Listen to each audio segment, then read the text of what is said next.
sobre el medio ambiente de lo que consumen.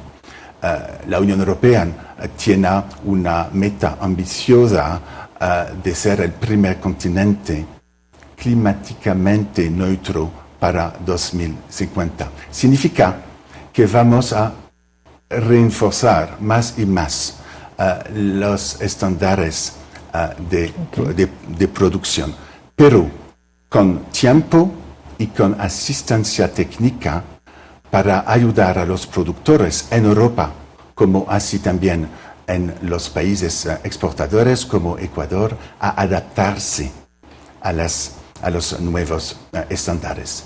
En segundo lugar, sobre la tarjeta amarilla en el sector de la pesca. La tarjeta amarilla significa un periodo intenso de diálogo y de cooperación. No es un castigo, claro. No hay un impacto negativo sobre el comercio. Como resultado de esa cooperación, ese diálogo, ya ha adoptado Ecuador un plan de acciones sobre la pesca legal y regulada. Ya ha adoptado Ecuador una nueva ley orgánica sobre la pesca y acuicultura y estamos esperando los reglamentos de aplicación.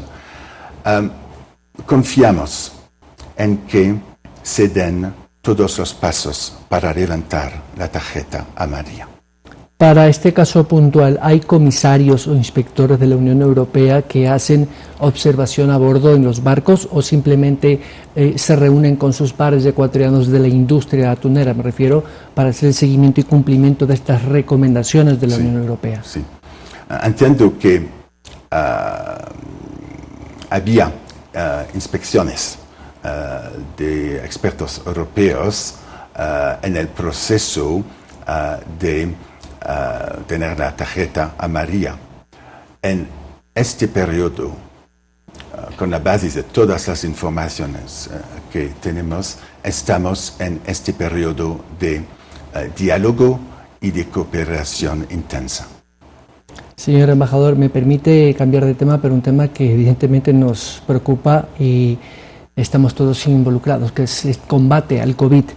Europa soporta una ola, la segunda, quizás más fuerte que la primera, y hemos visto las medidas extremas que están tomando países como Francia, Italia, incluso Alemania también, que fue una de las menos golpeadas, pero que también está tomando acciones bastante rígidas. Entre esos, por supuesto, lo que en Europa no es común en las democracias, porque el estado de queda, el toque de queda, el estado de excepción no son utilizados generalmente, sino en casos muy extremos de la Unión Europea, y esto ha generado muchas reacciones al interno de los países. ¿Cómo puede afectar al consumo de productos que vienen de Sudamérica, en este caso puntual de Ecuador, si estas nuevas medidas de confinamiento y restricción van a ser tan rígidas en los 27? Sí, parece de hecho que en Europa no podemos evitar un segundo periodo de isolación, de lockdown en la mayor parte de Europa en el mes de noviembre. Pero con la experiencia de la primera fase que hemos conocido en la primera parte del año, significa, por ejemplo, que los comercios, que la consumpción van a quedar abiertos. Significa también que la demanda se queda sostenida para los productos alimentarios y la mayor parte de las exportaciones de Latinoamérica son productos de calidad agroalimentarios. No veo una tendencia baja del mercado europeo a causa del COVID. Quizás al contrario, la demanda es importante en el periodo de confinamiento. Señor embajador, esta situación hace que los países donde se desarrolla la ciencia y la tecnología, como en Europa, trabajan muy fuerte en la producción y pruebas de vacunas. Ecuador está trabajando con varios laboratorios, uno de ellos de la Unión Europea, y bueno, el Reino Unido que ya está fuera, pero de todas maneras se trabaja con otros laboratorios. Escuchaba el otro día uno de los embajadores de los países de los 27 hablar de que Ecuador podría estar en esa lista de los países que pueden ser beneficiados el primer trimestre del 2021 con un lote de vacunas. ¿Qué conoce usted al respecto? Sí. En primer lugar, el COVID es un desastre mundial.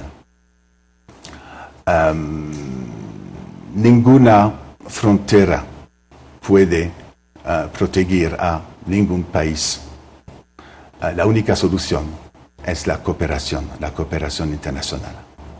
Sobre el marco de la vacuna, estoy muy feliz que Ecuador, como la Unión Europea, son parte del proceso internacional COVAX para asegurar un acceso equitable de todos los países a las vacunas. La Unión Europea ya ha movilizado casi $500 millones por el proceso de cooperación internacional del COVAX. Me parece también que Ecuador está desarrollando su propia capacidad para producir de manera local las vacunas que serán disponibles a través de esos mecanismos de cooperación internacional. Del lado de la Unión Europea, ya hemos movilizado 50 millones de fondos no reembolsables y 30 millones de préstamos para apoyar la respuesta de Ecuador, del gobierno y de la sociedad civil en 47 proyectos en el país. Estamos esos días trabajando con el gobierno en una mesa COVID bilateral para fortalecer el apoyo del equipo Europa, significa la Unión Europea y sus Estados miembros, para apoyar la respuesta del gobierno en las dos dimensiones, salud y reactivación económica. Gracias, señor embajador. Antes de terminar, una noticia de última hora. En Niza han fallecido 3 personas de un ataque terrorista, aparentemente extremismo islámico. Esto ha sucedido en Niza, un balneario de la costa sur de Francia, en una iglesia, Notre Dame, que queda en esa ciudad. Señor embajador, bueno, lamentamos esta noticia y compartimos el pesar. El radicalismo islámico, no sé que no estaba esto en el libreto, pero es una noticia de última hora. ¿Puede ser y sigue siendo una amenaza para Europa? Sí, es una amenaza para Europa. No es solo una amenaza importada de los conflictos cerca a Europa, pero también es una amenaza que viene de los ciudadanos europeos, también de nuestros ciudadanos migrantes de la segunda o de la tercera generación, y crea una serie de problemáticas que tenemos solucionar conjuntos. Hay una gran coordinación sobre el tema de law enforcement, pero también sobre el tema de la prevención del radicalismo y del terrorismo en Europa, y tengo que exprimir toda mi solidaridad con nuestros amigos franceses en esta situación difícil hoy. Señor embajador Charles Michel Goethers, muchas gracias.